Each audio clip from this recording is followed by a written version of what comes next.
ఈ వీడియో మొత్తం చూడండి. ఎగ్జిబిషన్‌లో ఒక ఇన్సిడెంట్ జరిగింది. అదైతే ఈ వీడియో మధ్యలో చెప్తాను. Hello everyone welcome back to my channel Deepa vlogs. మేము ఎగ్జిబిషన్‌కొచ్చాము. అది కూడా మెదక్‌లో. ఇప్పుడు మెదక్‌లో ఎగ్జిబిషన్ ఏంటి అనుకోకండి. న్యూ ఇయర్ టైమ్‌లో, క్రిస్మస్ టైమ్‌లో జరిగింది కదా! సో, అదే అనమాట. యాక్చువల్‌గా నేను ఈ వీడియో పోస్ట్ చేయొద్దనుకున్నాను. బట్ ఒక ఇన్సిడెంట్ జరిగింది. అది నాకెందుకో నా మైండ్‌లో అట్లా రన్ అవుతూనే ఉంది. సో, ఎక్స్‌ప్లెయిన్ చేస్తే బావుంటుంది. దీని గురించి మాట్లాడితే బావుంటుంది అనిపించింది. సో, అందుకే వీడియో చేస్తున్నాను. సో, గైస్ మేమైతే ఫస్ట్ వచ్చేసాము. మా పిల్లలు ఇది ఆడుకోవడానికి ఎక్కుతున్నారు. బట్ మా పాపకి డ్రెస్ కంఫర్ట్ లేదు. సో, అందుకని తను ఆడలేకపోయింది. ఇంక అందుకని మేము అక్కడి నుండొచ్చేసి ఇంక వేరే దగ్గర ట్రై చేద్దాము.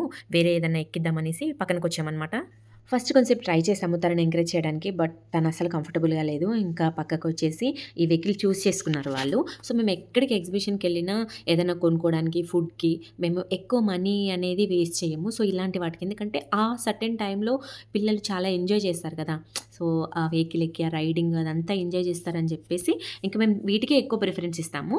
మాక్సిమం మేము షాపింగ్స్‌కి అట్లా తిప్పము పిల్లల్ని. సో, అందుకే ఇలాంటి ఎగ్జిబిషన్స్‌లో అయినా తిప్పితే వాళ్ళు హ్యాపీగా ఫీల్ అవుతారు కదా! అనేసి ఇలాంటి వాటి దగ్గర కొంచెం ఎక్కువ ఖర్చు పెడతాం. సో, అది కూడా వాళ్ళ హ్యాపీనెస్ కోసమే. సో, ఇదైతే ఎక్కారు. ఎక్కిన తర్వాత ఏమైందంటే కొంసేపు అట్లా అట్లా తిరుగుతుంటే ఏమైందేమో తెలీదు.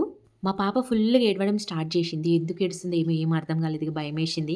అసలు చిన్న పిల్లలు కదా! ఇంక భయపడితే మళ్ళీ ఏమైనా ప్రాబ్లమ్ అయితది అనేసి ఇక దింపేసినాం. దింపేసిన తర్వాత మళ్ళీ ఒకసారి ఎక్కుతావా చౌకి అని అడిగితే నేను ఎక్కను అంటుంది. ఇంక సరేలే అనేసి వాడొక్కడే తిరుగుతుండు. సో, అక్కడే కొంచెం టైమ్ స్పెండ్ చేసినాం. అట్లా తిరిగిన తర్వాత కొంచెం అయినాక వాడు కూడా ఘోరంగా ఏడ్చిండు. ఎందుకు ఏడ్చిండో అర్థం కాలేదు. ఇంక అడిగితే నాకు భయమైంది అని అన్నాడు. ఇంక వద్దులే ఇంక చిన్న పిల్లల్ని మనం ఎందుకు ఫోర్స్‌ఫుల్‌గా అనేసి ఇంక అక్కడి నుంచి దింపేసి ఇంక వేరే కాడికైతే వచ్చేసినాం.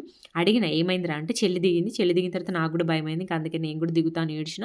నేను పిలిస్తే మీకు ఇనిపియట్లేదు. అందుకే ఏడుస్తున్నా అని జెప్పిండు. ఇది ఎక్కించిన తర్వాత నాకు సడెన్‌గా ఒకటి స్ట్రైక్ అయింది. అమ్మో! మనం అసలు చూసుకోకపోతే అసలే పిల్లలకి హార్ట్ స్ట్రోక్‌లని ఏందో వచ్చి పడిపోతున్నారు గదా! అమ్మో! నాకైతే ఇంకా తర్వాత ఇగ బాగా భయమేసింది. అమ్మో! అట్లా స్పీడ్‌గా తిరిగేదొద్దు. కొంచెం స్లోగా వాళ్ళేమైనా ఏడ్చినా, పిలిచినా మనకు కనిపించేటట్టు ఉంటేనే బెటర్ అని జెప్పేసి ఇక నెక్స్ట్ ఇది చూజ్ చేసుకున్నాం. ఇక వాడే అడిగిండు ఇది ఎక్కుతా మమ్మీ అని. ఇక మా చోకిని అడిగితే అస్సలు నేనేమి ఎక్కను. నాకు అవసరం లేదు. నాకు తినడానికి ఏమైనా తీసుకొచ్చియండి. నేను తినుకుంటూ చూస్తానన్నది. ఇంకా సరే అనేసి వాళ్ళ డ్యాడీకి చెప్పిన ఇక తినడానికి ఏమన్నా తీసుకురాపో ఇక ఆమె ఉండేటట్టు లేదంటే ఇంక వాళ్ళ డ్యాడీ పోయిండు తినడానికి తీసుకురావడానికి. ఇక ఆమె ఇక్కడ నిలబడి చూస్తుంది. ఎక్కుతావా చోకంటే ఎక్కనన్నది. ఇక సరేలే అనేసి నేను కూడా లైట్ తీసుకున్నా. ఇంక మా బాబు కొంసేపు అట్లా రైడ్ చేసిండు. రైడ్ చేసి మంచిగా ఎంజాయ్ చేసిండు వాడు. మా ఆయనేమో కార్న్ తీసుకురావడానికి పోయిండు. కార్న్ తీసుకొచ్చిండు. ఇక మా పాప పాపం అది ఎంజాయ్ చేసింది. ఇక వాడు కూడా ఎక్కువ సేపు ఏమి ఉండలేదు. కొంసేపు అట్లా తిరిగి ఇక మేము కార్న్ తినడం చూసిండు. ఇక ఖతం నేను కూడా వస్తా నాకు కూడా కావాలి. ఇదేమొద్దు నేను ఎక్కను నేను కూర్చొని ఇంక నేను దిగుతా నాకు నేను కార్న్ తింటా అనేసి ఇక వాడు కూడా బయటకొచ్చేసిండు. కూర్చున్నంత సేపు మాత్రం మంచిగా ఎంజాయ్ చేసిండు. అయితే స్టోరీ చెప్తా అన్నా గదా! స్టోరీ ఏంటంటే, మేము ఇవన్నీ రైడ్స్ అన్నీ కంప్లీట్ చేసుకొని మేము షాపింగ్ కాడికి పోయినాం. షాపింగ్ కాడికి అంటే, షాపింగ్ అంటే ఏంటి? మా పిల్లలకి బొమ్మలు కొనిద్దామని పోయినాం. పోయిన తర్వాత అక్కడ ఒక ఇన్సిడెంట్ జరిగింది. నిజంగా నాకైతే బాధపడాలా? భయపడాలా? అసలు అర్థం కాలేదు. అప్పటికే బాగా లేట్ అయిపోయింది. ఇంక సరేలే అనేసి ఇంక నేను షాపింగ్ చేయడానికి టైం లేకుండే. ఇగ మా పిల్లలకన్నా బొమ్మలు కొనిద్దామనేసి నేను బొమ్మలు కొనే దగ్గరికెళ్ళినాం. యాక్చువల్‌గా అక్కడేమైందంటే వెళ్ళిన తర్వాత మేము అన్ని బొమ్మలు అవి ఇవి చూస్తున్నాం. చూస్తుంటే అక్కడేమైంది అంటే ముస్లిం లేడీ ఒక ఆమె పాపం బుర్కా యేసుకొని ఉంటారు కదా ముస్లిమ్స్. ఆమె మంచిగా బుర్కా యేసుకొనుంది. ఆమె పనేదో ఆమె చేసుకుంటుంది. అంటే వాళ్ళ పిల్లలకి బొమ్మలు ఎతుకుతుంది. పక్కన వాళ్ళ హస్బెండ్ ఉన్నాడు. ఒక చిన్న బాబు, ఆమె ఇంకొక అబ్బాయి ఎవరో ఉన్నారు. వాళ్ళు నలుగురు వచ్చిర్రు ఎగ్జిబిషన్‌కి మాలాగే సేమ్. వచ్చిర్రు. మేము బొమ్మలు వెతికే దాని పక్కనే వాళ్ళు కూడా బొమ్మలు ఎతుకుతున్నారు వాళ్ళ బాబుకి. అట్లా బొమ్మలు ఎతికే టైంలో ఏమైంది, ఇంకొక ముస్లిం అతను ఇంకొక అబ్బాయి ఉన్నాడు. ఆ అబ్బాయి ఏజ్ కూడా ఒక 18, 20 ఆ మధ్యలో ఉంటది. యంగేజ్ అబ్బాయే. సో, ఆ అబ్బాయి పక్కన ఉన్నాడు. ఫస్ట్ ముస్లిం అతనని చెప్పిన గదా! అతనేం జేషిండంటే, ఆమె మీద చెయ్యేషిండు. సడెన్‌గా జల్లుమన్నదామె. ఇక నా నా ఆమె నేనేమనుకున్నా ఆమె అట్లా పిలిచేసరికి అతనే వాళ్ళ హస్బెండ్ అనుకున్నా. కానీ కాదు. ఆమె షాకయ్యి ఇట్లా చూసేసరికి అతను అప్పుడు సారీ అని జెప్తుండు. సారీ మా వైఫ్ అనుకున్నా అనుకుంట చెప్తుండు. ఆమె అసలు మైండ్ బ్లాక్ అయింది. అంటే అతను చెయ్యేయడం గూడా ఏదో నార్మల్‌గా ఇట్లా పిలిచినట్టు ఫింగర్స్‌తో ఇట్లా ముట్టుకొని పిలవకుండా మొత్తం ఆమె పైన చెయ్యేషిండు. ఆమె మస్తు షాక్ అయిపోయింది. వాళ్ళ హస్బెండ్ చూడలేదు. ఎవ్వరు చూడలేదు. ఓన్లీ నేను, ఆమె మాత్రమే చూషినాం. నేనిగ ఆమెను అబ్జర్వ్ చేస్తే అక్కడ షాపింగ్ అయిపోయినంత సేపు ఆమె ఎంత ట్రామా ఫీల్ అయిందంటే నిజంగా ఒక వుమెన్‌గా నేనది అర్థం చేసుకోగలుగుతా. యాక్చువల్‌గా అక్కడ మిస్‌అండర్‌స్టాండింగ్ కాదు. అంటే అతను వాళ్ళ వైఫ్ అనుకోని ఏదో పిలిచి అట్లా కాదు. ఒకటి అబ్జర్వ్ చేయండి. ఏంటంటే నార్మల్‌గా బుర్కా అంటే ఎట్లుంటది? టోటల్‌గా బ్లాక్ ఏసుకుంటారు చాలామంది. టాప్ టు బాటమ్ బ్లాక్ ఉంటది. కానీ ఈమె డిఫరెంట్‌గా ఏసుకున్నది. అంటే పైన ఇట్లా ఫేస్‌కున్న దగ్గర వేరే కలర్ ఏసుకుంది. కింద గూడా బుర్కా కలర్ గూడా కొంచెం చేంజ్ ఉంది. అయితే నాకక్కడ ఏమనిపించిందంటే అంత ఇప్పుడు నార్మల్‌గా డ్రెస్సు అంటే బుర్కా అదంతా చేంజ్ కలరు ఎగ్జాక్ట్‌గా వాళ్ళ వైఫ్ అదే బుర్కా పైన ఫేస్ దగ్గర అదే కలరు, బుర్కా కలర్ అదే అంత ఎగ్జాక్ట్ అట్లా ఎట్లా పోల్చుకోరు? సరే అయిపోయింది. అయిపోయిన తర్వాత ఆమె కొంతసేపు మస్తు టెన్షన్ పడింది. నాకు ఆమె కళ్ళల్లో ఒక బాధ, భయం కనిపించింది. నాకు మస్తు బాధ అనిపించింది. నేను ఆమెను కన్సోల్ చేద్దామంటే కూడా ఆమె ఆమె ఒక ఫియర్‌లో ఉండిపోయింది అసలు. ఇక నేను గూడా అక్కడ ఏం మాట్లాడలేదు. సరేలే అనేసి ఊరుకున్నా. కానీ నేను అబ్జర్వ్ చేషిన. అతను ఎవరైతే ఉన్నారో ముస్లిం అతను, ఆవిడ బుర్కా యేసుకున్న ఆవిడ పైన చెయ్యేసి పిలిచిండని చెప్పిన గదా! అసలు అతనితో పాటు వైఫే రాలేదు. నేను త్రూ ఔట్ అక్కడున్నంత సేపు చూషిన. అయితే అతనట్లా చెయ్యేసిన తర్వాత, ఓహ్! సారీ మా వైఫ్ అనుకున్నా అన్న తర్వాత అతని పక్కన ఒక 18 ఇయర్స్, 20 ఇయర్స్ అబ్బాయి ఉన్నాడని చెప్పిన గదా! ఆ అబ్బాయిని ఏది తనేది అంటే అసలు వాడికి కూడా అర్థం కాలే. వాడు ఒక 2 మినిట్స్ కన్‌ఫ్యూజ్ అయ్యి వీడు సైగ చేసేసేసరికి అక్కడే ఆగిపోయింది షాపింగ్ దగ్గర అని చెప్పి వాడేదో చెప్తుండు. వాళ్ళు తెలుగులోనే మాట్లాడుకుంటున్నారు. సో, అయిపోయింది. నేను సరే చూద్దాం అనేసి నేను ఆ త్రూ ఔట్ షాపింగ్ అంతా చూషినా. అసలు అతనితో పాటు ఎవ్వరు రాలేదు. వాళ్ళిద్దరే మెన్స్ వచ్చిర్రు. నేనింకా చాలా సేపు చూసి నాకైతే మస్తు కోపమొచ్చింది. అసలు ఇట్లాంటియి బయట జరుగుతుంటే ఆడవాళ్ళు ఫ్యామిలీతో బయటికి రావడానికి గూడా భయపడుతున్నారు గదా! నాకైతే మస్తు బాధనిపిచ్చింది. ఏందో ఏమో జనాలు ఇంత గలీజున్నారు బయట. కానీ ఆమె ఆ కొంచెం సమయంలోనే భయపడ్డ ఆమె ఫేషియల్ ఎక్స్‌ప్రెషన్స్ స్టిల్ ఈ రోజు కూడా నాకు అదే గుర్తొస్తుంటే మస్తు బాధనిపిస్తుంది. సో, ఇట్లాంటి అసలు నేను చెప్పకూడదనుకున్నా, కానీ నాకెందుకో ఇగ అదే గుర్తొస్తుంటే నాకస్సలు చెప్పకుండా ఉండలేకపోయినా. ఏందో ఏమో ఫ్రెండ్స్ అసలు ఆడోళ్ళకే గాదు, ఆడోళ్ళకు రక్షణ లేదు, మొగోళ్ళకు రక్షణ లేదు. అసలు మనం ఇట్లా బయట పోతుంటే, మన పక్కన ఎవరైనా పోతుంటే వాళ్ళొచ్చి చంపేదాకా చంపుతారని తెలీదు. వాళ్ళొచ్చి ఏదైనా చేసేదాకా చేస్తారని తెలీదు. అసలు ఎవ్వరిని నమ్మేటట్టు లేదు. జాగ్రత్తగుండాలి. నాకైతే మస్తు బాధనిపిచ్చింది. అసలు ఈ టాపిక్ మీద, ఈ సంఘటన మీద మీ ఒపీనియన్ ఏంటి? కామెంట్ చేసి చెప్పండి. సో, ఇలాంటి జరుగుతున్నప్పుడు ఎలా మనం అవాయిడ్ జేయాలి? ఆమె వుమెన్ కాబట్టి భయపడ్డది అని నాకనిపిచ్చింది. ఇలాంటి సంఘటనల మీద మీరెలాంటి సజెషన్స్ ఇస్తారో ప్లీజ్ కామెంట్ చేయండి.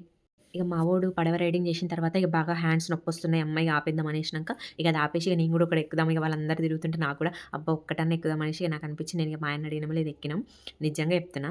లాస్ట్ టైమ్ ఎగ్జిబిషన్‌లో బాగా ఎంజాయ్ చేసినాం. కానీ నేను ఎక్కిన దాంట్లో ఏది ఎంజాయ్‌మెంట్ అనిపియలే. కానీ ఇది నాకు మస్తు అనిపించింది. నేను వీడియో తీస్తుంటే మా ఆయనను ఊకే పిలుస్తుంటే ఆయన కూడా నవ్వుతుండు. మస్తు హ్యాపీ అనిపించింది. ఒక్క 10 నిమిషాలు, పావుగంట నేను ఒక కిడ్‌ని అయిపోయినా. మస్తు అనిపించింది. అసలు మనల్ని మనం వీడియో తీసుకుండు కాదు. మనం ఎంజాయ్ చేస్తుంటే పక్కనోళ్ళు ఎవరైనా వీడియో తీస్తుంటే ఆ ఎంజాయ్‌మెంట్‌ని 100% ఎంజాయ్ చేయొచ్చు కదా! అనిపించింది. ఇక మా వాడైతే ఫుల్ హ్యాపీ. నేను ఏదైనా చేసినా, ఏదైనా ఎంజాయ్ చేసినా అసలు మా ఆయనను, మా చోకిని అడగను. ఎట్లుంది ఏందని మా దేవాంష్‌ని అడుగుతా. వాడి హ్యాపీనెస్ నాకెందుకో ఫస్ట్ ఇంపార్టెంట్ అనిపిస్తది. నేను అడిగిన ఎట్లుందిరా అంటే, ఇక వాడు నేను అడుగుతున్న కొద్దీ మమ్మీ క్రేజీ ఉంది మమ్మీ, క్రేజీ ఉంది మమ్మీ అంటుండు. ఇక మా ఆయన కూడా కొంచెం హ్యాపీ అనిపించింది. ఆయన ఫేస్ చూస్తే. ఇంకా కొంతసేపు ఇదంతా రైడ్ చేసినాం. రైడ్ చేసి ఎదిగినాం. అయితే మా ఆయన ఫోటోస్ దిగుదామంటే అన్నాడు. ఇక నువ్వు వీడియో తీసుకున్న జాలదా? ఇక చాలు ఫోటోస్ ఎందుకు వద్దులే పద. ఇక లేట్ అయితుంది అనేసి ఇక మేము అక్కడి నుండి బయటకొచ్చినాం. వచ్చిన తర్వాత ఇక మా పాప అంతకుముందే ఒక పీచు మిఠాయి తిన్నది ఆల్రెడీ. ఇక చెల్లికి కొనిచ్చిర్రు నాకు కొనియరా అని బాగా ఏడిచిండు. నేను మస్తు వాదించిన వద్దు వద్దు అని. అసలు మన మాట వినేటోళ్ళెవరు? హౌస్ వైఫ్స్ అంటే వాళ్ళకసలు సున్నా. మన మాట ఇనే కన్నా వాళ్ళకి నచ్చింది చేసుకోవడమే బెటర్ అని వాళ్ళ ఫీలింగ్. మనం చెప్పేది వాళ్ళ మంచికే అయినా కూడా వాళ్ళు మన మాట వినరు. ఇక ఇదింతే మనం మార్చలేం. ఇంకా సో, అక్కడ కొంతసేపు ఎంజాయ్ చేసేసి ఇక షాపింగ్‌కొచ్చేసినాం. చెప్పిన కదా! లాస్ట్‌లో షాపింగ్‌కొచ్చినాం లేట్ అయితుందనేసి. ఇంకా ఈ బొమ్మలు తీసుకుందాం అనుకున్నా ఫస్టు. ఈ బొమ్మలు నేను మా పాపని అడిగిన. అంటే ఆమె ఆడపిల్ల గదా! ఇట్లాంటి బొమ్మలు బాగా ఇష్టపడుతది గదా! లాస్ట్ టైమ్ ఎగ్జిబిషన్ పోయిన కాడ ఇలాంటియే కావాలని ఏడ్చిందని అడిగిన. తీసుకుంటావా చోకి నీకు నచ్చిందా? నచ్చిందా? అని అడిగితే ఆమె అంత ఇంట్రెస్ట్ లేదు ఇగ ఎలాంటి వాటి మీద. మాకు గూడా షోకేజ్ పెట్టుకోవడానికి గూడా ప్లేస్ లేదు గదా! ఇంట్ల చిన్నిల్లు అయిపోయింది గదా! అనేసి ఇగ బొమ్మల కాడికొచ్చినాం. బొమ్మల కాడికొచ్చిన తర్వాత ఇగ నేను ఇంటి నుండి బయలుదేరేటప్పుడు నేనొకటే జెప్పిన. మనిషికొక బొమ్మ అని జెప్పిన. కానీ వాళ్ళసలు ఎక్కడింటరు ఒక్క బొమ్మతోని ఆపుతారా? ఆపరు. 1 కాస్త 2 అయింది. 2 కాస్త 3 అయింది. 3 కాస్త 4 అయింది. అంటే ఒక్కరు 4 బొమ్మలు కొనుక్కున్నారు. దీని తర్వాత ఇంకోటి. ఇంకో దాని తర్వాత ఇంకోటి. ఇగ ఒకదానొకటి పట్టుకొని నాకిది గావాలి, నాకిది గావాలని మొత్తం సెలెక్ట్ చేసుకున్నారు. ఇగ వాళ్ళకి నచ్చినయి మా ఆయన గూడా కొనిచ్చిండు. ఎప్పుడైనా మేము ఒక్కొక్కటే కొనిస్తాం. కానీ ఈసారి ఎందుకో ఇగ మా ఆయన గూడా ఫుల్ ఖుషీలో ఉన్నాడు. ఇగ 2, 3 కొనిచ్చిండు. 2, 3 కాదు 3, 4 కొనిచ్చిండు. ఇగ పిల్లలు గూడా ఫుల్ హ్యాపీ అయిపోయారు. ఒక్కటి 100 ఏది కొన్నా చిన్నదైనా, పెద్దదైనా. ఇగ మా వోడి సెలక్షన్‌కే బాగా టైం పట్టింది. మా చోకయితే టక్క టక్క పట్టుకున్నది. ఇగ నాకివే కావాలన్నది ఖతం. అవే తీసుకున్నది. ఇగ షాపింగ్ అంతా అయిపోయింది. ఇగో ఇక్కడే నేను చెప్పిన ఇన్సిడెంట్ జరిగింది ఫ్రెండ్స్. ఈ షాపింగ్ చేసే టైంలోనే. నేనసలు వీడియో తీయాల్సిందే అనిపించింది. కానీ ఇగ ఎందుకులే అనేసి వదిలేసిన. సో, ఇంక అక్కడి నుండి బయటకొచ్చినాం. బయటకొచ్చిన తర్వాత ఇగ అప్పటికే అందరూ ఎళ్ళిపోతున్నారిగ అక్కడ. ఎవ్వరు లేరిక. మనం గూడా ఎళ్ళిపోదాం లేట్ ఎందుకులే అనేసి ఇగ మేము గూడా బయటకొచ్చేసినాం. బయటకొచ్చిన తర్వాత ఈ స్వీట్ బ్రెడ్ కనపడ్డది. అయితే దీన్నేదో అంటారు బన్ను, కోవా బన్నో ఏదో అంటారు గదా! అయితే నాకు అంతగా ఇష్టం లేదు. నేను పక్కకి నిలబడ్డ బొమ్మలు పట్టుకొని పిచ్చిదానిలాగా. ఇగ వాళ్ళే పోయి కొనుక్కొని తింటారు గదా! అనేసి పక్కకు నిలబడ్డా. కొన్నాడు మా ఆయన. ఇగ కొంచెం చూస్తే ఒకసారి చూడండి అసలు అందరూ ఎళ్ళిపోతున్నారు. ఇగ పోదాం పోదాం అని ఎంత ఎగత పెట్టినా ఏం లేదు. నాకు షాపింగ్ ఏం కొనియలేదని నేను బాగా డల్‌గున్నా ఫ్రెండ్స్. అందుకే అలిగిన. ఇక మా ఆయన నాలుక తీర్చడానికి ఇగ నాకు గూడా ఒక బ్రెడ్ ఇచ్చిండు. అదే కోవా బన్ను. ఇగ తిన్నా. హ్యాపీ అయినా. "నువ్వేమన్నా కొనుక్కుంటావా?" అని అడుగుతాడేమో అని ఎక్స్‌పెక్ట్ జేషినా. ఆయన అడగలేదు. అందుకే నేను డల్ అయిపోయినా. ఇక సర్లే ఎన్నెన్నో అనుకుంటాం అన్నీ అయితాయి అనేసి వదిలేసిన. ఇది ఫ్రెండ్స్ మై ఎగ్జిబిషన్ వ్లాగ్. మీకు ఎట్లా అనిపించింది? ఈ వ్లాగ్ గనుక మీకు నచ్చితే ఖచ్చితంగా లైక్ చేయండి, షేర్ చేయండి. నా ఛానల్‌ని సబ్స్క్రైబ్ చేసుకోండి. Thanks for watching this